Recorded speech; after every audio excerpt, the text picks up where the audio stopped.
The crystal champagne flute trembled in Evelyn's hand, the soft golden light of the chandelier fracturing through the glass like a shattered star.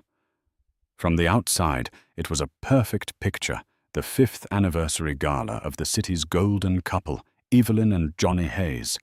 She wore a bespoke navy blue gown that elegantly framed the gentle swell of her first pregnancy, a miracle she'd prayed for.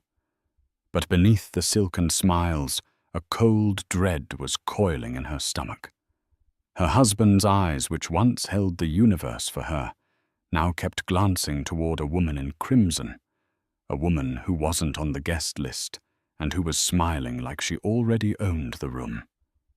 Evelyn knew with a certainty that stole her breath that her perfect life was about to implode. Evelyn Hayes believed in fairy tales because for 5 years she had been living in one. She had met Johnny at a charity auction, a whirlwind romance that felt scripted by fate. He was an ambitious tech entrepreneur, sharp, handsome, and charismatic. She was the quiet heiress raised by her uncle after a tragic accident claimed her parents when she was a child. Her uncle, Arthur Sterling, was less a man and more a force of nature, a titan of industry, with a name that whispered through boardrooms like a legend. He was old money, a fortress of quiet power and influence, and he had raised Evelyn with fierce protective love. When Evelyn brought Johnny home to meet him, Arthur had been polite but reserved. His gaze, a piercing shade of grey, seemed to see through Johnny's polished veneer. "He's hungry," Arthur had told her later, his voice a low rumble. "Be sure you're not what he plans to eat." Evelyn had dismissed it as her uncle's overprotective nature. She saw Johnny's ambition not as a threat, but as a thrilling energy that complemented her own calm demeanor. They married, and their life became a beautiful tapestry, woven with threads of success and luxury. Their home, a sprawling modern mansion in the Hollywood Hills, had panoramic views of the city that glittered below like a carpet of fallen stars. Johnny's company, Hayes Innovations, soared. Evelyn, with the support of the Sterling Family Trust, became a celebrated philanthropist. And now, after years of heartbreaking trying, she is pregnant. At 4 months, she felt a profound sense of completion, a deep, glowing happiness that she thought nothing could tarnish. But lately the tapestry had begun to unravel at the edges. It started with small things: late-night emergency meetings, the scent of an unfamiliar, cloyingly sweet perfume on his suit jackets, the way he angled his phone away from her, his fingers flying across the screen with a secretive urgency. When she questioned him, he would deploy his charm like a shield. "Sweetheart, you worry too much," he'd say, kissing her forehead. "It's just pressure at work. We're on the verge of a massive breakthrough." Or worse, he'd use the baby as a deflection. "You need to rest, Evelyn. Stress isn't good for our little one." He would frame his secrecy as a form of protection, his distance as a sacrifice for their future. And because she loved him, because she wanted to believe in their fairy tale, she allowed herself to be placated. The planning for their 5th anniversary party became a point of friction. Evelyn envisioned an intimate gathering of close friends and family. Johnny insisted on a grand gala. "It's not just a party, it's a networking event," he argued, pacing their cavernous living room. "I need to impress the board, the investors. This is a celebration of our success, all of it." He had personally overseen the guest list, adding dozens of names she didn't recognize. "Business associates," he'd said with a dismissive wave. One name, however, had appeared on the caterer's final confirmation email that wasn't on the list he'd shown her: Isabella Rossi. Evelyn had questioned it. Isabella Rossi. "I don't know her," Evelyn had said, her brow furrowing. Johnny's reaction was a flicker of something she couldn't name. annoyance, panic. It was gone in an instant, replaced by a smooth smile. Ah, yes. She's a new marketing consultant. A real shark, absolutely vital to the new European expansion. I must have forgotten to add her. Don't worry about it. But Evelyn did worry.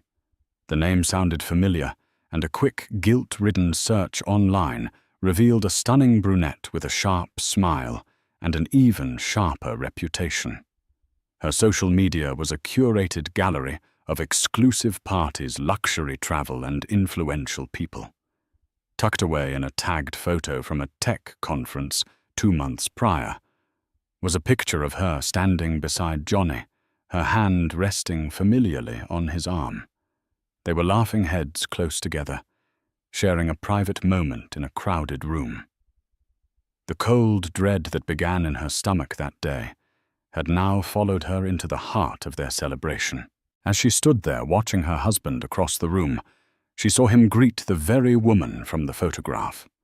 Isabella Rossi had arrived dressed in a daring crimson dress that clung to her like a second skin. And as Johnny leaned in to kiss her cheek, his hand lingering at the small of her back for a fraction too long, Evelyn knew that this was no mere business associate. This was the storm she had been sensing on the horizon, and it had finally come to break over their home. The party was in full swing, a symphony of clinking glasses, sophisticated laughter, and the soft jazz of a live quartet. Hundreds of guests mingled on the marble terrace, their silhouettes framed by the glittering city lights. Every detail was perfect, a testament to Evelyn's impeccable taste and the bottomless budget Johnny had insisted upon. Yet for Evelyn, the magnificent scene was a suffocating charade. Her home felt like a foreign land, and she, its exiled queen. Johnny was in his element, gliding through the crowd with a politician's ease. He'd barely spoken 2 words to her since the party began, leaving her to play the role of the serene, glowing hostess while he held court. She watched him now, a knot tightening in her chest. He was talking to a group of investors, and standing right beside him, as if she belonged there, was Isabella Rossi. Isabella was a masterpiece of calculated provocation. Her crimson dress was a slash of defiance against the elegant pastels and classic black gowns of the other women. Her laughter was just a little too loud, her gestures a little too theatrical. She commanded attention, and most distressingly, she commanded Johnny's. As Evelyn watched, Isabella placed a hand on Johnny's forearm, her long red lacquered nails a stark contrast to his white tuxedo shirt. It was a gesture of ownership, a public branding. Johnny didn't pull away. He smiled down at her, a private, intimate smile that Evelyn hadn't seen directed at herself in months. Her Uncle Arthur materialized at her side, his presence a comforting anchor in the swirling chaos of her emotions. He held 2 glasses of sparkling water. "You look pale, my dear," he said, his voice a low, concerned murmur that cut through the party's din. He didn't look at her, but kept his shrewd eyes fixed on the scene across the terrace. "Is everything all right?" Evelyn took the glass, her hand still trembling slightly. "Just tired, I suppose. It's been a long day." Arthur didn't press. He didn't need to. He had seen it too. His gaze rested on Johnny and Isabella for a long moment, his expression unreadable, but for the slight tightening of his jaw. "Interesting choice of attire for a marketing consultant," he remarked dryly. "She seems to be marketing herself more than the company." Evelyn forced a weak smile. "Johnny says she's brilliant. Vital for the European expansion." "Vital." Arthur repeated the word, tasting like ash. He took a slow sip of his water, his eyes never leaving the pair. There are many things in life one might consider vital, Evelyn. Loyalty, honor, family. A flashy consultant for a deal that isn't even closed is not one of them. Just then, Isabella threw her head back and laughed at something Johnny had whispered in her ear. The sound grated on Evelyn's nerves. It was triumphant. Feeling a desperate need to reclaim her territory, to remind everyone whose home this was, whose anniversary they were celebrating, Evelyn began to walk toward her husband. As she approached, the conversation didn't stop. It was as if she were a ghost. "And so I told them," Johnny was saying, his voice filled with arrogant confidence. "If you want premier results, you need a premier team. And Isabella here is the very best." Isabella turned her predatory smile on Evelyn. "Oh, Evelyn, there you are. Your husband was just telling us about his bold new vision. It's truly inspiring." The way she said "your husband" was laced with a subtle mockery, as if it were a temporary title. "I'm glad you could make it." "Isabella." Evelyn said, her voice cooler than she intended. "I don't believe we've been formally introduced. I'm Evelyn Hayes." "Of course." Isabella purred, her eyes flicking dismissively over Evelyn's baby bump, before meeting her gaze again. "It's an honor. I feel like I know so much about this family already." The unspoken threat hung in the air, thick and poisonous. The investors shifted uncomfortably. Johnny, finally sensing the tension, stepped in, but his attempt to smooth things over only made it worse. "Darling, don't overwhelm our guest of honor," he said, directing the words at Evelyn, but smiling at Isabella. "Isabella is the key to our next quarter. We should all be thanking her." He was siding with her. In their home, on their anniversary, in front of everyone. He was choosing his mistress over his pregnant wife. The humiliation was a physical blow. Evelyn felt the blood drain from her face. She saw her uncle watching from across the terrace, his face a mask of stone. The fairy tale was over. The gilded cage had sprung open, and the serpent was in the garden, coiled around the one thing she held most dear, and it was smiling at her with her husband's eyes. The air on the terrace grew thick with unspoken words. The investors, sensing a domestic storm brewing, mumbled their excuses and melted back into the crowd, leaving Evelyn, Johnny, and Isabella in a tense triangle. "Johnny, may I have a word with you in private?" Evelyn said, her voice barely a whisper, yet firm with the last vestiges of her composure. Isabella's smirk widened. "Oh, am I interrupting something? Do forgive me. I'll just go grab another drink." She sauntered away, her hips swaying with a victor's confidence, leaving a trail of her cloying perfume in her wake. Johnny's charming facade crumbled the moment she was out of earshot. His face hardened, his eyes turning cold. "What is it, Evelyn? You're making a scene." "I'm making a scene," she asked, her voice trembling with a mixture of hurt and disbelief. "That woman is parading around our home, your arm, on our anniversary. You lied about who she was, and you're humiliating me in front of all our friends and colleagues." He let out a short, incredulous laugh. "My God. Evelyn, listen to yourself. You sound hysterical. Is this the pregnancy hormones talking? She is a business colleague, a very important one. Are you so insecure that I can't even speak to another woman?" It was a classic Johnny maneuver: deflect, deny, and label her reaction as irrational. Gaslighting. He was an artist of it. "This isn't about insecurity, Johnny. It's about respect," she pleaded, her voice cracking. "The way you look at her, the way she touches you. Don't you think I see it? You see what you want to see." He snapped his voice, a low, vicious hiss. "You see a threat, because you're feeling vulnerable. I am trying to build an Emma for us, for our child, and you're here getting jealous over a consultant. For God's sake, pull yourself together. Our guests are watching.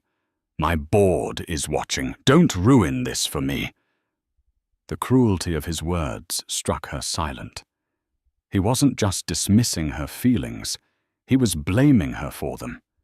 He was making her the villain in her own tragedy. Tears pricked her eyes, hot with shame and fury. From a discreet distance, Arthur Sterling watched the exchange. He saw the shift in Johnny's posture, the aggressive lean, the dismissive wave of his hand. He saw Evelyn flinch as if struck. He saw her shoulders slump in defeat. He had seen enough. Without a word, he turned and walked back inside the house, pulling his phone from his pocket. He found a quiet study, closed the door, and made a call. "David, it's Arthur," he said, his voice devoid of warmth. "The file we've been building on Hayes Innovations. I want a full, immediate status report. Dig deeper on his personal accounts, specifically any undeclared offshore transfers. And I want to know everything you can find about a woman named Isabella Rossi. Her finances, her consulting firm, everything. I don't care what it costs. I want it by midnight." He paused. "Yes, the situation has escalated. Activate the next phase." He hung up, his face grim. The storm he had long anticipated was no longer gathering. It was here. And Arthur Sterling would be the one directing the lightning. Back on the terrace, a defeated Evelyn tried to regain her composure. She couldn't fall apart. Not here. She pasted a fragile smile on her face and began to circulate again, accepting hollow congratulations and feigning a happiness that felt like a distant memory. But Isabella was relentless. She seemed to be everywhere Evelyn went. As Evelyn was speaking to an old family friend, Isabella appeared with 2 glasses of champagne. "Oh, Evelyn, you're not drinking, are you?" she said, her voice dripping with faux concern. She handed the second glass to Evelyn's friend. "One must be so careful during pregnancy. It changes a woman's body in the most permanent ways, doesn't it?"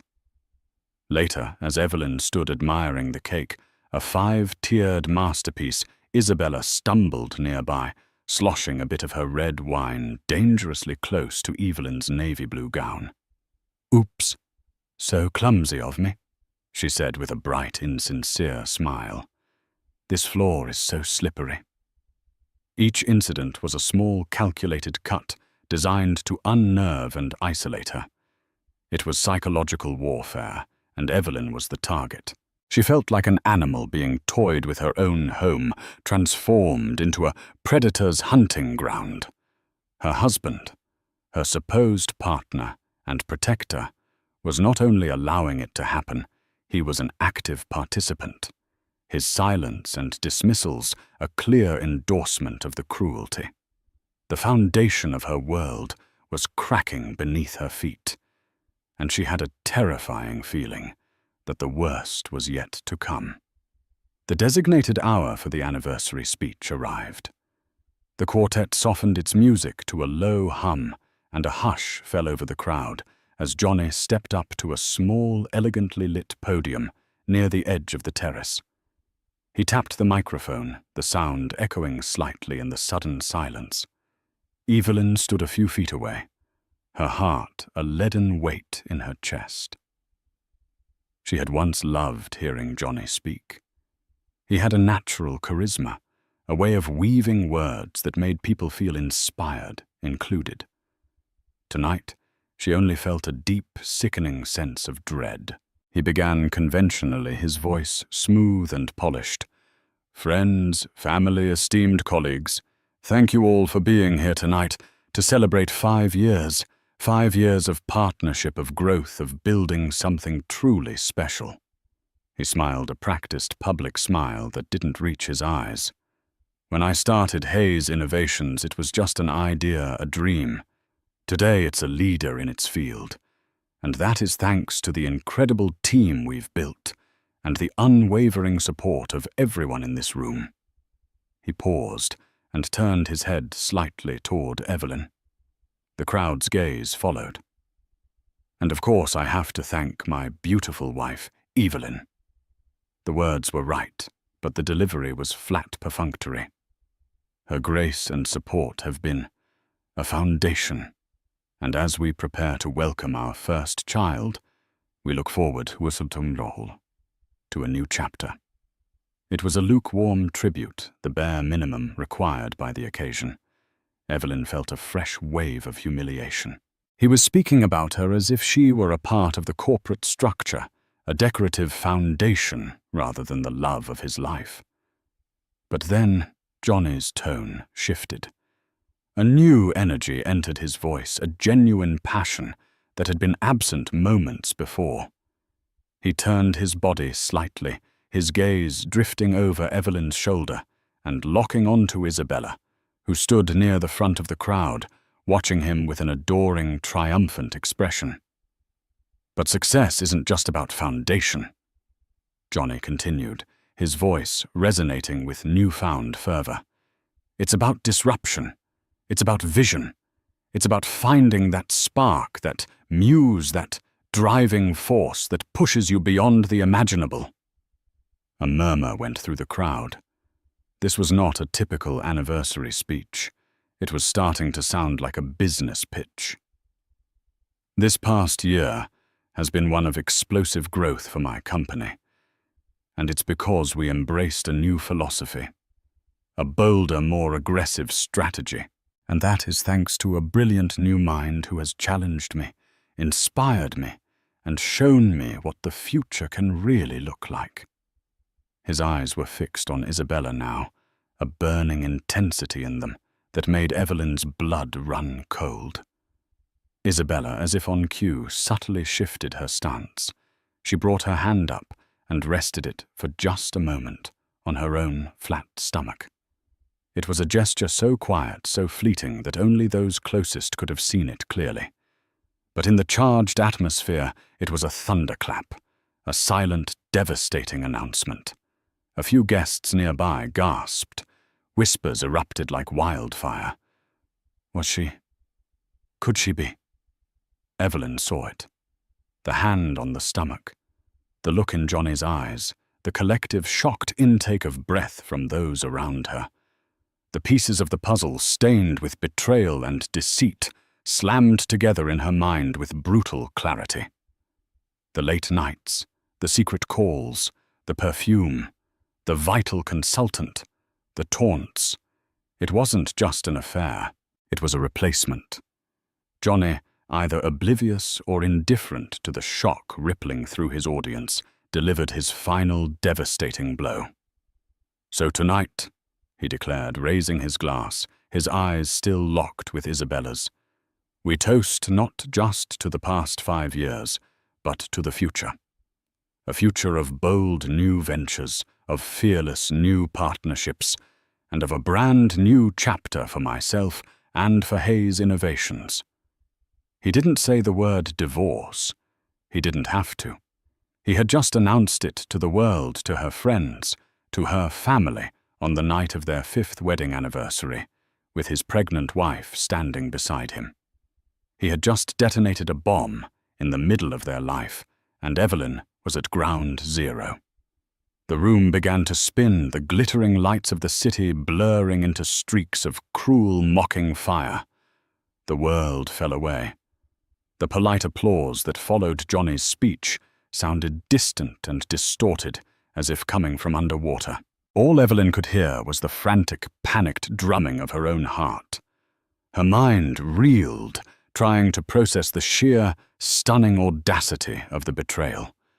He had just erased her.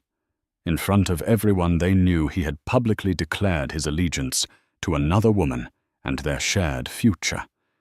She looked at him, her eyes wide, with a pain so profound it felt physical. "Johnny," she whispered the name, a fragile, broken thing on her lips. It was a plea for him to say it wasn't true, to say this was all some monstrous misunderstanding.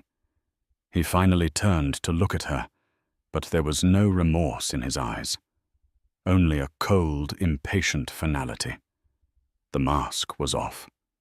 The charming, loving husband she thought she knew was gone, replaced by this cruel, ambitious stranger. Tears hot and unstoppable began to stream down Evelyn's face, carving silent paths through her makeup. A sob caught in her throat, a raw, strangled sound of utter heartbreak. She felt the weight of hundreds of pairs of eyes on her, some pitiful, some scandalized, some morbidly curious. The humiliation was a physical cloak, heavy and suffocating. And then she heard it. It wasn't a loud noise. In the stunned silence that had followed the speech, it was sharp and clear as a shard of glass. It was the sound of laughter. Isabella Rossi, standing just a few feet away, was smiling, a smug, contemptuous, victorious smile. She brought a hand up to her mouth to cover a small, delicate laugh. Her eyes, filled with undisguised malice, were locked on Evelyn's tear-streaked face. "Oh dear," Isabella said, her voice a syrupy poison that cut through the silence. "Are the hormones getting to you?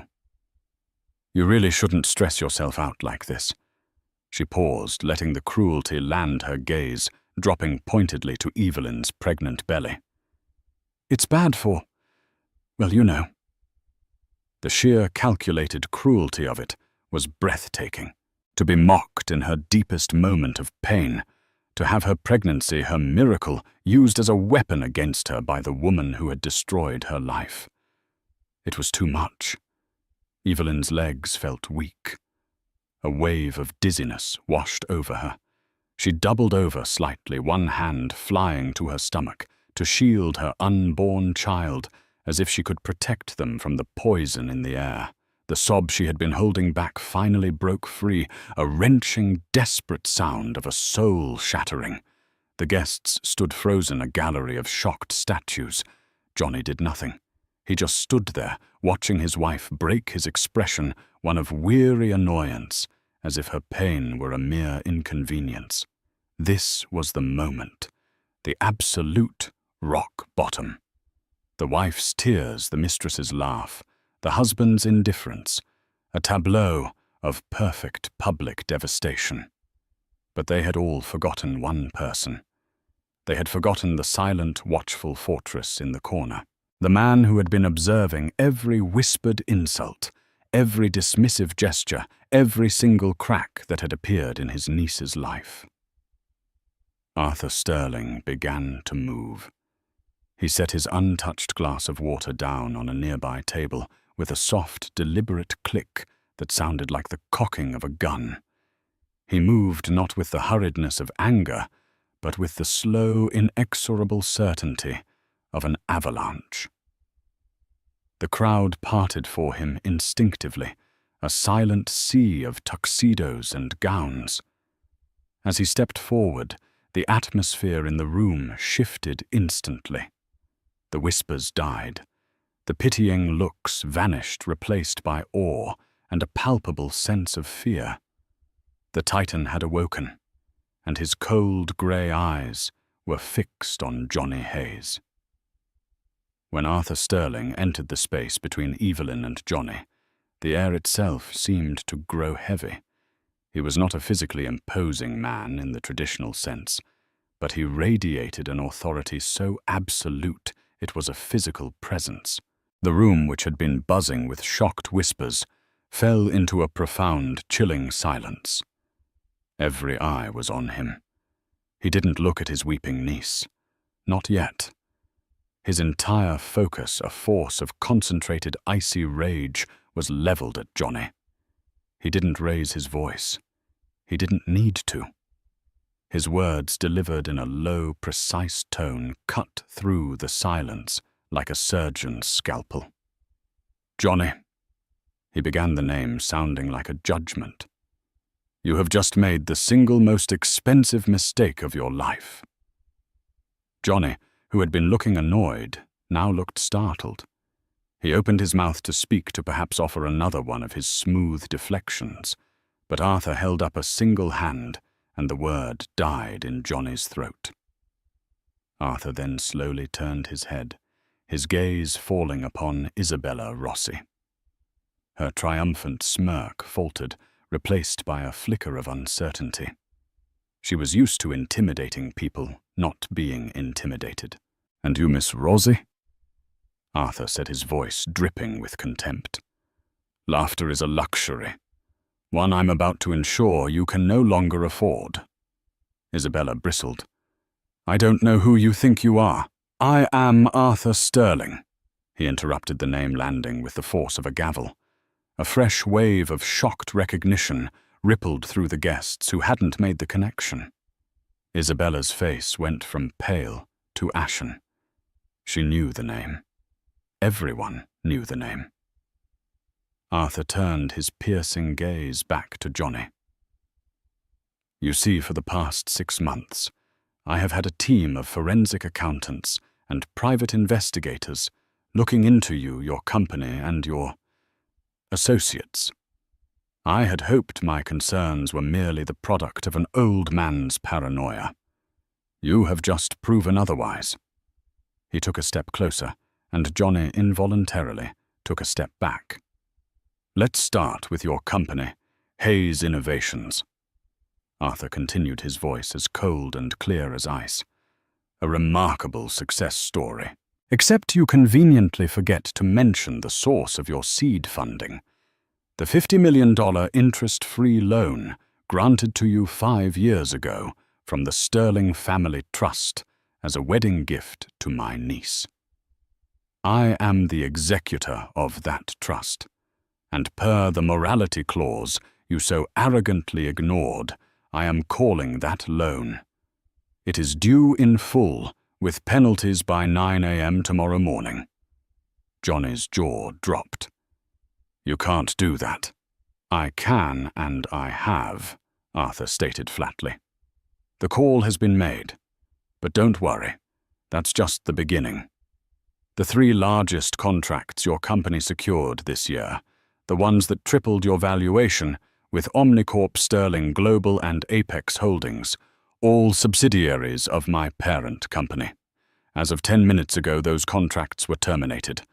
The reason cited will be breach of fiduciary and moral duty. Your stock will be worthless by noon tomorrow." Johnny was visibly shaking now, his face a mask of dawning horror. He looked around wildly, as if seeking an escape, but he was trapped by the silent, staring crowd. "This house," Arthur went on, gesturing to the magnificent mansion around them. "You love to call it yours, but it was purchased by a trust I established for Evelyn long before she met you. Your name is on the welcome mat, Johnny, not the deed. A formal notice of eviction will be delivered in the morning. You have 24 hours to remove your personal effects. I suggest you pack light." Finally, Arthur's gaze, now filled with utter loathing, settled on Isabella. "Miss Rossi, my investigators found your consulting firm to be a fascinating enterprise. A shell corporation registered in the Cayman Islands with no other clients. Its sole source of income for the past year has been a series of large undeclared investments from another shell corporation, one which my team traced back to a secret offshore account for Hayes Innovations, an account you and Johnny have been using to siphon funds." Isabella's bravado shattered completely. She looked terrified. "I imagine the Internal Revenue Service will be deeply interested in your undeclared income." Arthur said, his voice a silken threat. "And the Securities and Exchange Commission will be fascinated to learn about a corporate officer embezzling company funds to finance his mistress. A comprehensive file detailing every transaction has already been forwarded to the appropriate federal agencies by my legal team. They are very thorough." He let the full weight of his words settle in the tomb-like silence. In the space of 2 minutes, Arthur Sterling had not just threatened Johnny and Isabella. He had dismantled them. He had surgically, ruthlessly, and publicly annihilated their careers, their finances, and their futures. He then turned his back on them, as if they no longer existed. He walked to Evelyn, his expression softening from granite to profound tenderness. He gently took her arm, shielding her with his body from the prying eyes of the guests. "Come, my dear," he whispered, his voice full of a love and sorrow that was heartbreaking to witness. "Let's go home."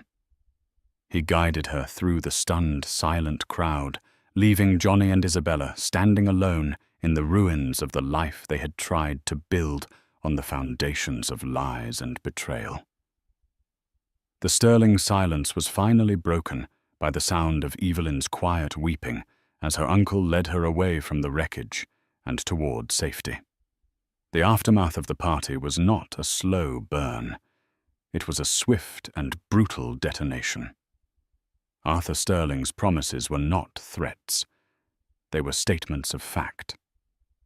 By 9:05 a.m. the next day, the Sterling Family Trust had formally recalled the $50 million loan, triggering a cascade of financial ruin for Johnny Hayes. By noon, news of the 3 terminated contracts was public, and Hayes' innovation stock plummeted into oblivion.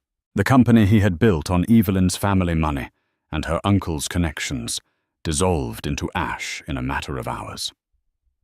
The eviction notice was served. Photographers from gossip columns, tipped off by an anonymous source, captured the humiliating image of Johnny Hayes carrying a single cardboard box out of the mansion he had so proudly shown off. He tried to call Evelyn, but the number was disconnected. He tried to call his lawyers, only to find they were preemptively engaged by Sterling's legal team in a dozen different motions against him. He was a pariah. Isabella Rossi fared no better. Her assets were frozen pending the federal investigation. The scandal was explosive, painting her as a conniving homewrecker and a corporate fraud. The high society circles that had once welcomed her now slammed their doors in her face. She vanished from the public eye, her name becoming a cautionary tale whispered at cocktail parties. For Evelyn, the days that followed were a blur of grief. She moved into a quiet wing of her uncle's vast, stately manor, a place where she had spent much of her childhood. The opulent prison of her marriage was replaced by a genuine sanctuary. Here, surrounded by familiar art and the scent of old books and lemon polish, she finally allowed herself to break.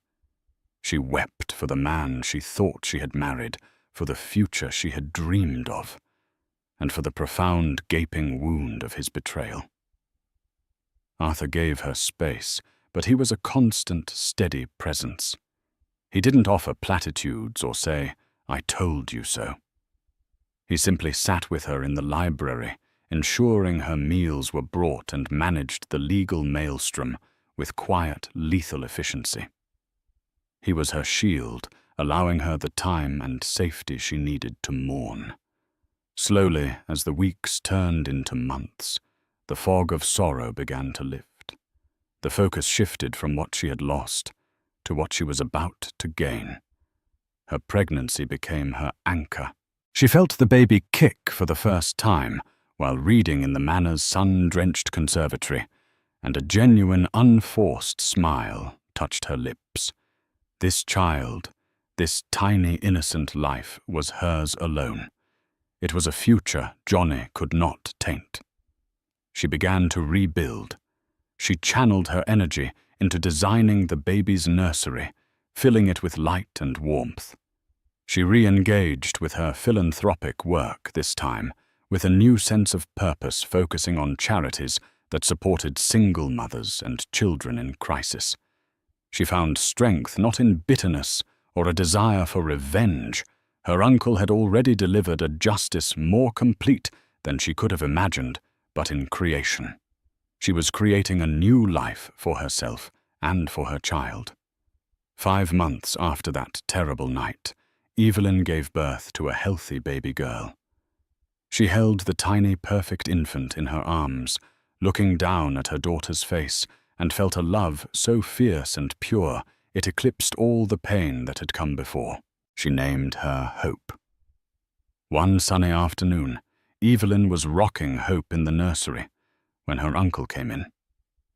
He stood in the doorway for a moment, watching them, a rare, soft smile on his face. "She looks like your mother," he said quietly.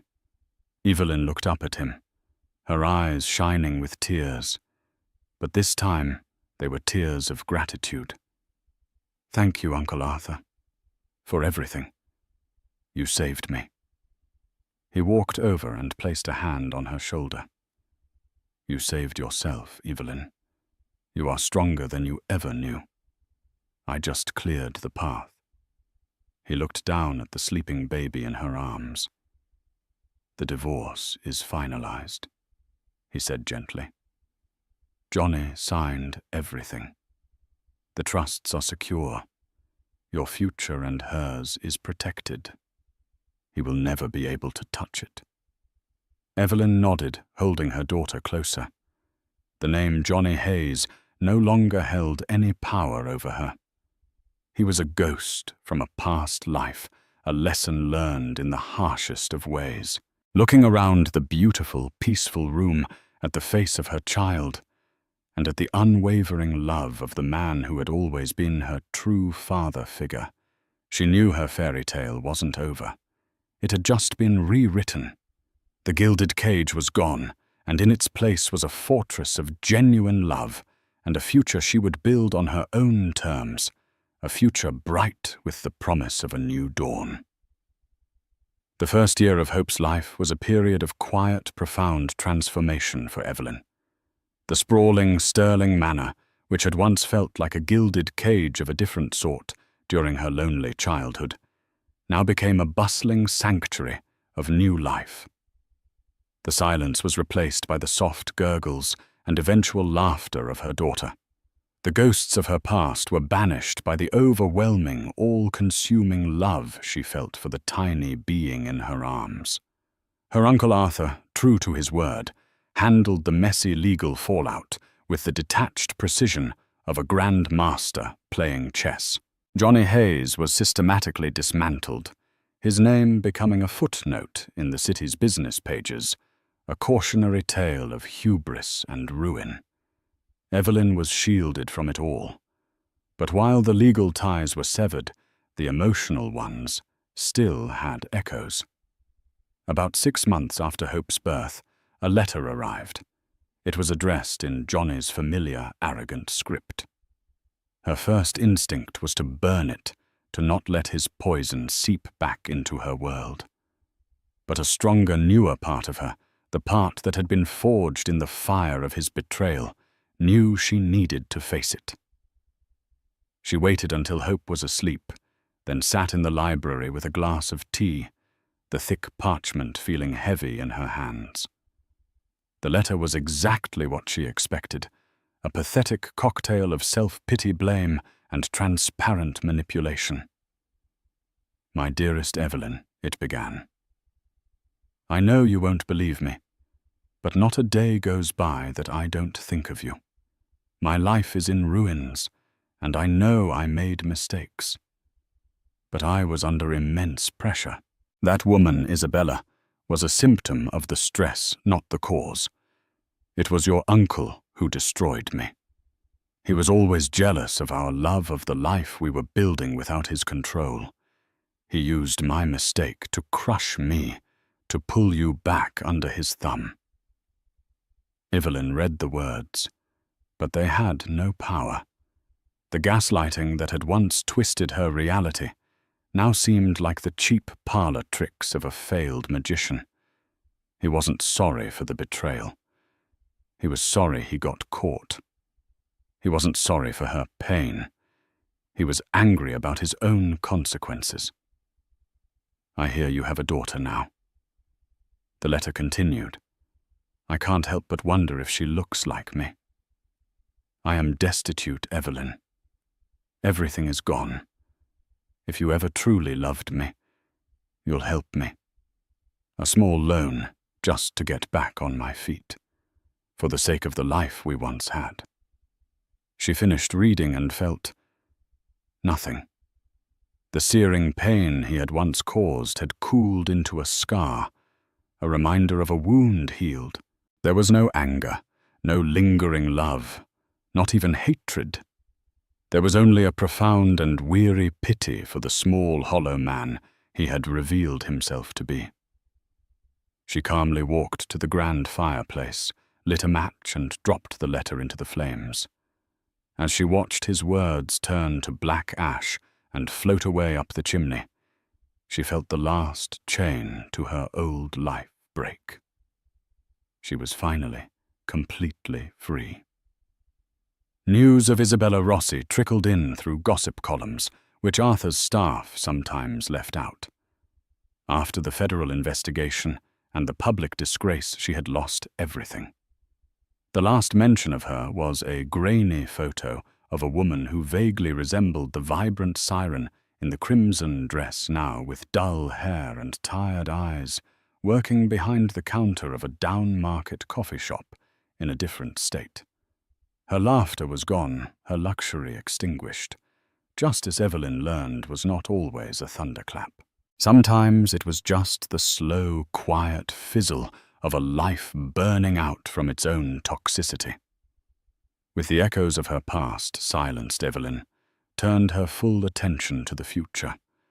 It was no longer enough to be a quiet philanthropist who simply wrote checks. She wanted to build something.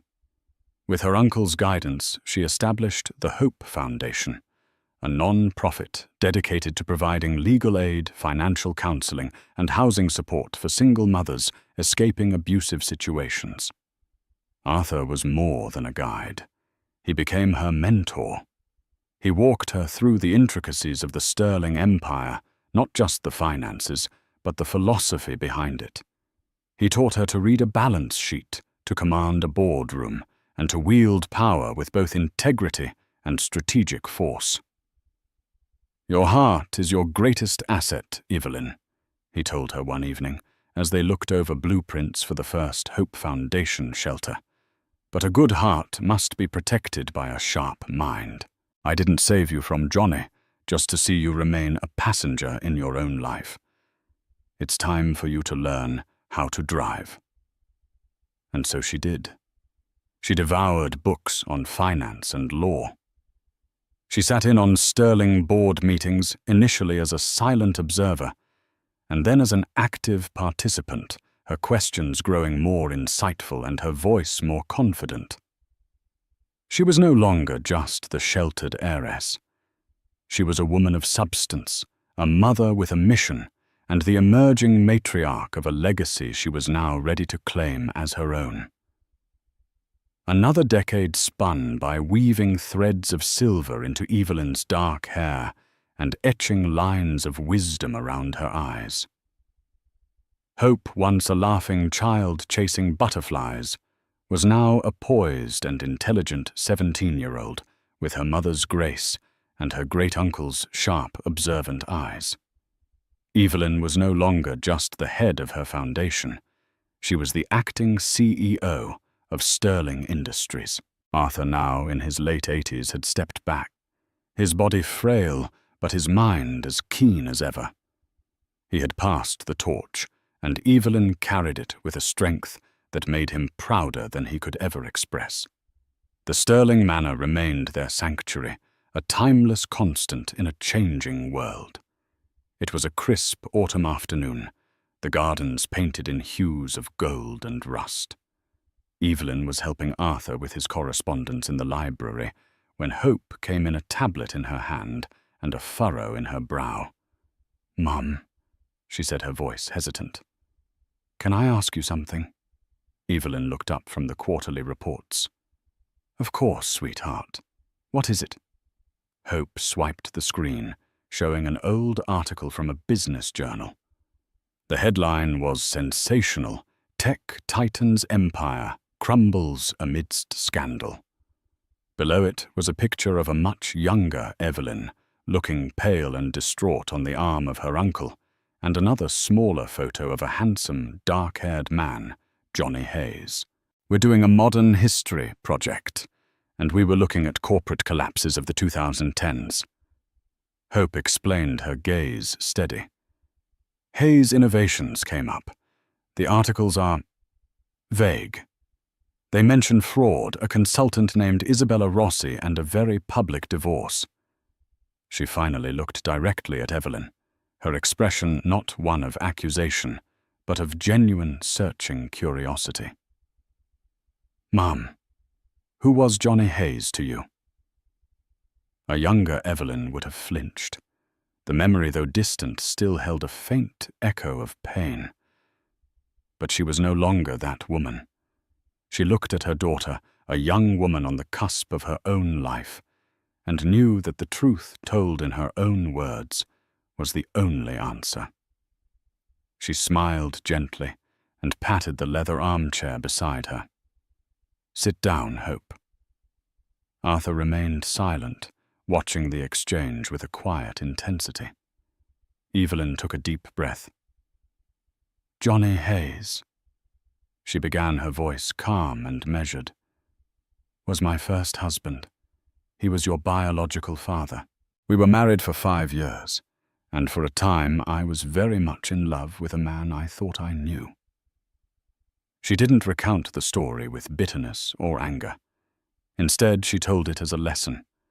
She spoke of youthful idealism, of ignoring red flags for the sake of a beautiful dream, and of the painful awakening to a harsh reality. She explained the betrayal not as a simple affair, but as a complex web of ambition, greed, and moral failure. That night, Evelyn said, her voice softening, "The night the articles talk about was the worst night of my life. I felt a pain I didn't think I could survive. But in that moment of absolute devastation, I learned something vital. I learned who my real family was." Her eyes flickered to Arthur, who gave a slight affirming nod. "And I learned that I was much stronger than I knew. Your name, Hope," she continued, reaching out to take her daughter's hand, "was not an accident. After that night, I realized I had 2 choices. I could let his actions define the rest of my life, or I could build a new one. I chose to build. I chose hope." The Hope Foundation was born from that pain, to help other women find the strength to build their own new lives. In a way, your father's greatest betrayal led to my greatest purpose. Hope listened, her expression unreadable. When Evelyn finished, the room was quiet but for the ticking of the grandfather clock. Finally, Hope spoke, her voice thick with emotion. "So when I look at the name on our foundation, I'm not just looking at my name. I'm looking at your story." "It's our story," Evelyn corrected gently. "It's the story of how our family, this family," she squeezed Hope's hand and looked at Arthur, "turns pain into power and ashes into a legacy." A single tear rolled down Hope's cheek, but she was smiling. It wasn't a tear of sadness for a father she never knew, but a tear of profound understanding and immense pride for the incredible woman who was her mother. Arthur Sterling looked at his niece now, a matriarch in her own right, and his great-niece, a brilliant young woman armed with the truth. He saw the strength, the honesty, and the love that bound them. The Sterling legacy was not just in the corporate towers or the stock portfolios. It was here, in this room. It was in the unbreakable bond of 3 generations who had faced the storm and built a dynasty of hope on the other side. The circle was complete. That night, Evelyn learned the most painful and powerful lesson of her life. The people who are meant to be in your life will never make you feel small and true.